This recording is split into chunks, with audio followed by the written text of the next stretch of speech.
Let's get some other reaction as well. Bloomberg's Zahra Burton, she's been talking to traders at the New York Stock Exchange about this report on the May 6th plunge. She's standing by with one of them, an old pal of mine. Zahra, what's the reaction there like?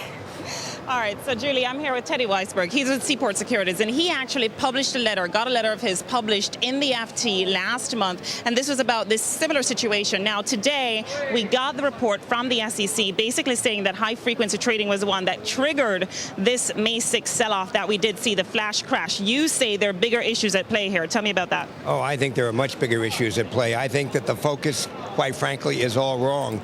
I don't think it's about the time factor, which Peter just addressed, and I don't think it's about who triggered, whose finger triggered the trade. I think the problem is that the volatility that was created because of that trade was allowed to happen because the system has been so fragmented and turned so upside down that there is no accountability, there is no affirmative responsibility anywhere in the system under the new mandated Reg MS marketplace. And so the problem is not the trade itself, because anybody could have triggered that trade.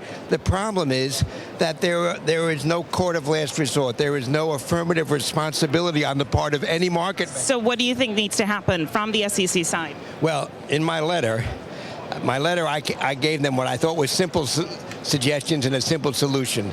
Number one, I would reinstitute the short sale rule as it existed prior to 3 years ago when the government took it away. That'd be number one. Number two, I would trade in 5-cent increments, in nickel increments, instead of pennies, because the problem with the pennies and now sub-pennies is that they've taken all the profit out of the P&L for the dealers. So there are no dealers left. There's nobody left with any affirmative market-making responsibility because you can't make money in penny markets.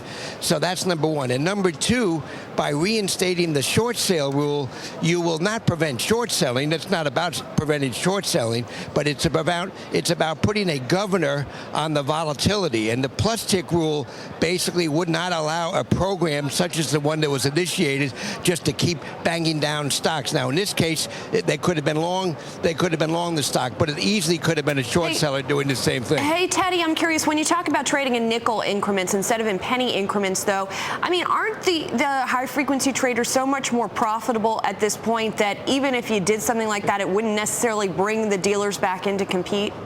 Oh, no, I hesitate to disagree with you because I know you're very smart. But no, absolutely not. You need to get the P back into the P&L in the dealer aspect of the business. This is not about high-frequency trading. In addition to which, if you want to talk about high-frequency trading, which is what my letter was in response to in an earlier article in the FT, the high-frequency trading is, I don't know what the percentage is, 50, 60, 70% of our daily volume. And that's great for the high-frequency traders, and there's nothing wrong with that if you're a high-frequency trader.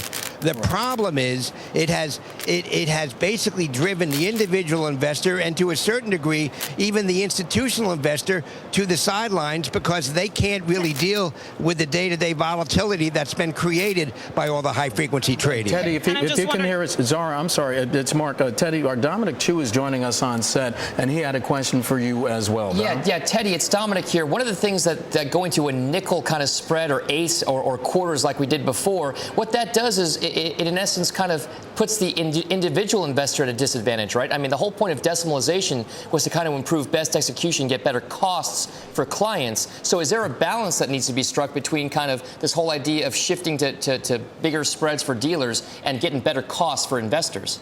Well, first of all, this is a big topic, and we're not going to resolve it in 30 seconds. But first of all, a nickel spread is a lot different than an eighth or a quarter or a teeny, as you well know. But the bottom line is you need to have dealers in the system to avoid an event like you had on May 6th. And the only way you're going to get dealers to play in the system and where they'll have affirmative responsibility is you got to give them at least a reasonable shot at making some money. And Teddy, I'm sorry, Zahra. I wanted to ask Teddy a question real quick. I apologize. Teddy, we had Dick Beauvais on in the last hour, and he talked about what this does to the confidence level of investors, that perhaps maybe there aren't enough safeguards and something like this could happen again. What are people telling you down at the exchange? Does this just shake confidence to the core? Well, first of all, I don't speak for the exchange. You know, I'm just a trader that been running around here like a jerk for 41 years. But I would say to you that there's so much of stock trading is built on confidence and human psychology.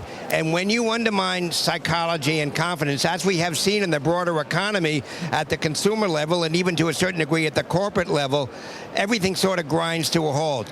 You know, the current trading environment is terrific for high-frequency traders and good for them for figuring out a way to take advantage of it. But the fact is that, in my opinion, as my letter suggests, that the SEC and Congress basically knocked Humpty Dumpty off the wall, and they simply need to get him back up on the wall. They can do it, and to me the solution is simple. Bring back the tick rule and bring back nickels.